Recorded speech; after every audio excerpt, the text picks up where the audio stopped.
Fala galera, tudo bem? Estamos firmes no desafio, você 100%. Seguimos aqui agora para o nosso tema que é carboidratos. Vocês sabem, cada vez mais as pessoas estão fissuradas numa dieta low carb. Só que low carb não é no carb, ou seja, baixo carboidrato não é igual a nenhum carboidrato. Todo carboidrato é vilão? A gente sempre escuta. Mas, doutor Frederico, depois das 18 pode comer carboidrato? Mas, não, carboidrato eu não estou comendo nenhum. Abaixei o carboidrato e ainda não estou emagrecendo. Então, eu trago essa pergunta agora para a doutora Aline Davi, nossa nutricionista, PhD pela USP, mestre e doutora pela USP e professora da Universidade de São Né, do Centro São Camilo. Então eu peço agora a doutora Aline vai falar pra gente um pouquinho sobre carboidrato e vai lançar o desafio do dia. Então preste atenção na mensagem final dela. Tem um desafio positivo e um desafio negativo. Duas coisas aí, duas tarefas para vocês, tá ok? Então com a palavra, doutora Aline, vamos lá. Olá pessoal, vim falar com vocês aqui um pouquinho sobre carboidratos, né?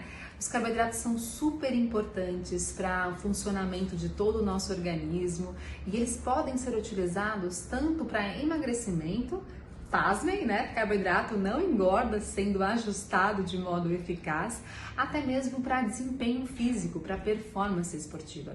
Então, obviamente, quanto maior a intensidade do treino, mais a gente vai ter que colocar carboidrato para essa alimentação. Eu costumo dizer que quanto mais a gente treina, mais a gente merece esse carboidrato. Obviamente, então, que nós iremos ajustar esse carboidrato de maneira adequada para cada indivíduo, pensando em trocas adequadas. Por quê? Muitas vezes as pessoas, de modo em geral, consomem uma quantidade muito grande de carboidrato, ao longo de todo o dia, desde o café da manhã até passando pelo almoço, pelos lanchinhos da manhã e da tarde, jantar e a ceia, né? A questão é, nós temos que ajustar essa quantidade de carboidratos para que ela não seja excessiva. Não é que a gente vai reduzir o carboidrato para zero. A gente tem que colocar o carboidrato, ele é fundamental até para bem-estar. Mas nós temos que ajustar essa quantidade de carboidratos de modo adequado. Bom, além disso, o tipo de carboidrato também é fundamental. Nós temos vários tipos de carboidratos. Alguns são mais refinados, como as farinhas, até mesmo aquelas bolachinhas que nós utilizamos muitas vezes como um lanche da tarde, um lanche da manhã.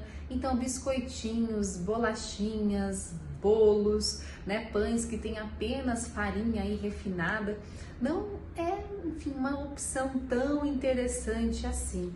A gente pode pensar em trocar esse alimento, que tem mais farinha refinada, mais carboidrato refinado, por um alimento que tem uma quantidade melhor, uma qualidade melhor desse carboidrato. Então, nesse sentido, a gente pode utilizar alimentos que têm carboidrato que apresentam uma quantidade maior de fibras. Por exemplo, as frutas. Então, nós podemos colocar cerca de 2 porções por dia dessas frutas. Então, as frutas são ricas em fibras. Nós temos fibras solúveis e fibras insolúveis. Então, essas fibras ajudam na saciedade, ajudam no controle glicêmico, ajudam até mesmo no controle de colesterol plasmático. Então, elas são super interessantes. Sem contar que fruta também tem várias vitaminas que são importantes para o nosso metabolismo, por exemplo. Além disso, como uma substituição de carboidratos não tão interessantes assim, nós podemos colocar então alguns tubérculos, A gente pode utilizar batata doce, aipim, mandioquinha, de repente fazer uns chips ou até mesmo usar cozido, Se for com casca, é melhor ainda, que a gente aumenta ainda mais essa quantidade de fibras no alimento.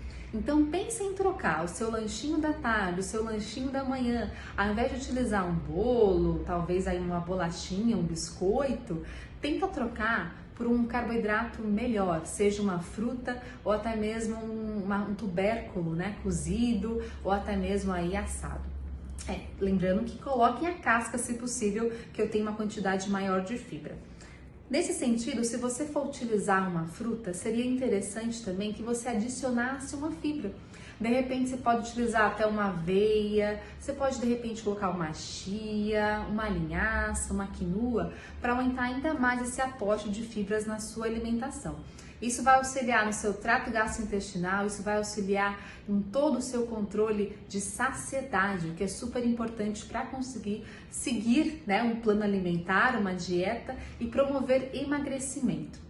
Pensando em exercício físico, nós temos muito benefício em relação aos carboidratos, né? E nós pensamos em ajustar tanto antes do treino, ou seja, o pré-treino, intratreino ou pós-treino. Quando nós falamos em pré-treino, nós podemos colocar um carboidrato com índice glicêmico de baixo a moderado. Então, cada carboidrato, além da quantidade de cada alimento que possui carboidrato, ele tem essa quantidade de carboidratos, mas também tem um índice glicêmico, que seria a resposta que ele gera frente à alimentação, aumentando essa glicemia de modo mais abrupto ou não. Então, nós podemos pensar como pré-treino, colocar esses carboidratos de modo mais isolado, pensando em baixo a moderado índice glicêmico. Nós podemos colocar, de repente, aí uma batata doce ou até mesmo um suplemento de maltodextrina. Além disso, após o treino, para aumentar essa captação, essa glicemia será mais aumentada rapidamente e a captação mais eficientemente, nós podemos colocar carboidratos de alto índice glicêmico. Então, nesse momento é um momento interessante para colocar, de repente, até mesmo um pão branco, por que não? Até mesmo colocar, de repente, mel para conseguir aumentar essa disponibilidade, até mesmo a síntese de glicogênio muscular, importantíssimo para desempenho esportivo. Bom, então comecem com esse desafio, façam trocas inteligentes, substituam carboidratos não tão interessantes, carboidratos refinados, por carboidratos que apresentam fibras. Espero que você tenha gostado e até mais!